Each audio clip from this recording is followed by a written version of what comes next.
कल्पना कीजिए, आप एशिया के सुदूर बर्फीले मैदानों में खड़े हैं। हवा में ठंड इतनी तीखी है कि सांस लेना भी मुश्किल हो जाए। तभी चट्टानों के बीच से एक अनोखी झलक मिलती है।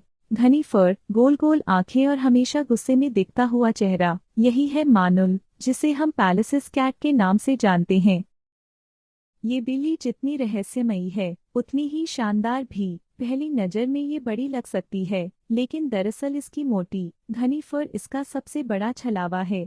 असल में इसका आकार हमारी घरेलू बिल्ली जितना ही होता है, लेकिन इसकी फर इसे क्रूर सर्दियों में भी जिंदा रखने में मदद करती है। और जब तापमान बहुत नीचे चला जाता है, तो ये अपनी लंबी, मोटी पूंछ को मोड़कर अपने पैरों के नीचे रख लेती है, जैसे कोई नेचुरल ब्लैंकेट हो जो इसे ठंड से बचाता है।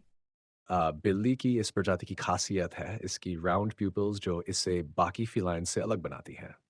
जहाँ ज़्यादातर वाइल्ड कैट्स की प्यूपल्स वर्टिकल स्लिट होती हैं, वहीं मैनुअल की प्यूपल्स पूरी तरह राउंड होती हैं। मानुल का घर है एशिया के सबसे सर्द और वीरान इलाके, मंगोलिया, रूस, चीन और भारत के लद्दाख की ऊंची पहाड़ियां और चट्टानी घास के मैदान। इसका शिकार करने का अंदाज भी उतना ही खास है, प्योर स्टेल्थ, यानी ऐसा शिकारी जो अपनी मौजूदगी का आभास भी न होने दे। मनुल जब शिकार करती है, तो न कोई आवाज़, न कोई हलचल, सिर्फ एक फोकस्ड मूवमेंट। इसका हर कदम चुपके से होता है ताकि शिकार को भनक तक न दे।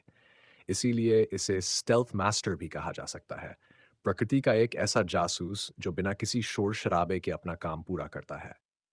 मैनुल छोटे मैमल्स जैसे पीकास, वोलस और छोटे पक्षियों को बड़ी होशियारी से पकड़ती है।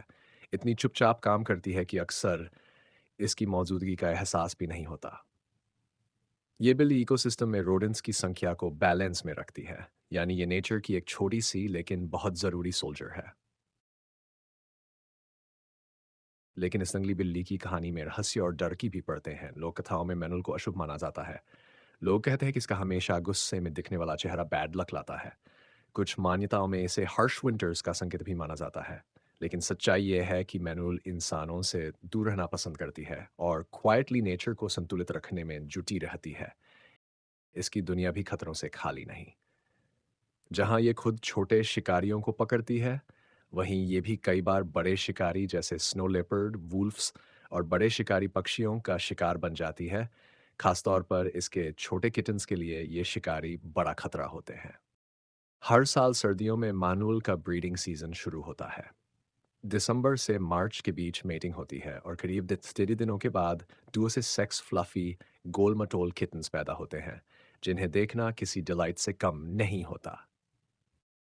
लेकिन इस बिल्ली के लिए वक्त पूरी तरह आसान नहीं है। हैबिटेट डिस्ट्रक्शन, शिकार और एक्सीडेंटल पॉइजनिंग जैसी समस्याओं ने इसकी आबादी को प्रभावित किया है।